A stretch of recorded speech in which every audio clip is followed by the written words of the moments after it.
Assalamualaikum warahmatullahi wabarakatuh. Perkenalkan, nama saya Anggun Liliana, Stambuk A40118462. Di sini saya akan menjelaskan materi tentang kebijakan pendidikan. Materi yang pertama adalah hakikat formulasi kebijakan. Formulasi kebijakan sebagai bagian dalam proses kebijakan merupakan tahap yang paling krusial karena implementasi dan evaluasi tahap kebijakan dapat dilaksanakan apabila tahap formulasi kebijakan telah selesai. Di samping itu, kegagalan suatu kebijakan atau program dalam mencapai tujuan-tujuannya sebagian besar bersumber pada ketidaksempurnaan pengolahan tahap formulasi.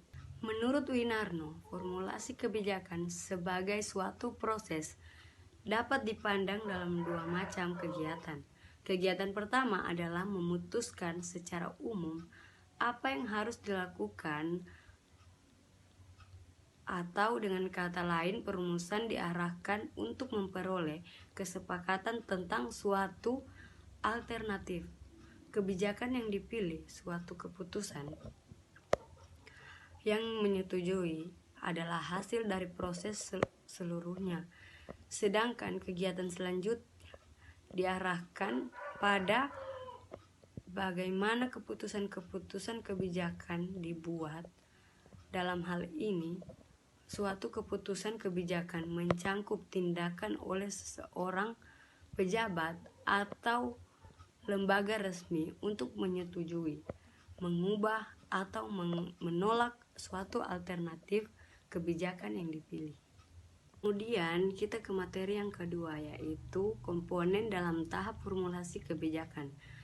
Sebagai suatu proses, maka tahap formulasi kebijakan terdiri atas beberapa komponen atau unsur yang saling berhubungan secara resiprokal sehingga membentuk pola sistemik berupa input, proses, output, atau feedback.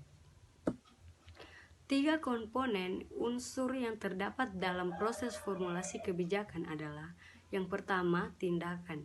Tindakan kebijakan adalah tindakan yang disengaja selalu dilakukan secara terorganisasi dan berulang untuk membentuk pola-pola tindakan tertentu, sehingga pada akhirnya akan menciptakan norma-norma tindakan bagi sistem kebijakan.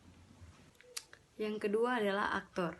Orang atau pelaku yang terlibat dalam proses formulasi kebijakan akan memberikan dukungan maupun tuntutan serta menjadi sasaran dari kebijakan yang dihasilkan oleh sistem kebijakan. Yang ketiga adalah orientasi nilai. Proses formulasi kebijakan pada prinsipnya berhubungan dengan proses mengidentifikasi dan menganalisis nilai-nilai yang beraneka ragam, kemudian menentukan nilai-nilai yang relevan dengan kepentingan masyarakat, sehingga setiap kebijakan yang dihasilkan akan mempunyai implikasi nilai baik secara implisit maupun eksplisit. Oleh karena itu, aktor-aktor yang berperan dalam formulasi kebijakan tidak hanya berfungsi menciptakan adanya keseimbangan di antara kepentingan-kepentingan yang berbeda, tetapi juga harus berfungsi sebagai penilai, yakini mampu menciptakan adanya nilai yang dapat disepakati bersama.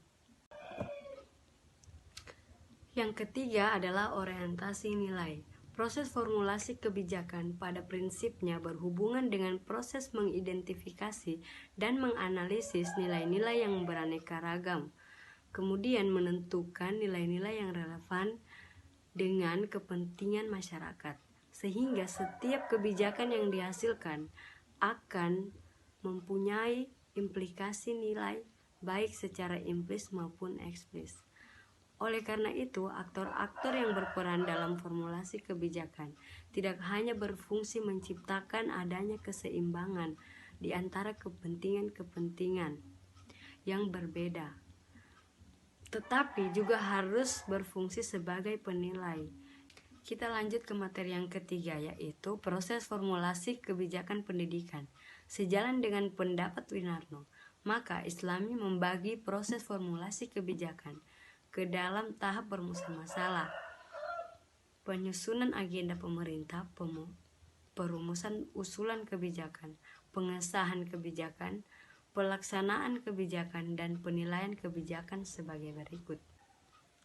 Perumusan masalah kebijakan pada prinsipnya, walaupun suatu peristiwa, keadaan, dan situasi tertentu dapat menimbulkan satu atau beberapa problem, tetapi agar hal itu menjadi masalah publik, tidak hanya tergantung dari dimensi objektifnya saja, tetapi juga secara subjektif, baik oleh masyarakat maupun para pembuat keputusan, dipandang sebagai suatu masalah yang patut dipecahkan atau dicarikan jalan keluarnya.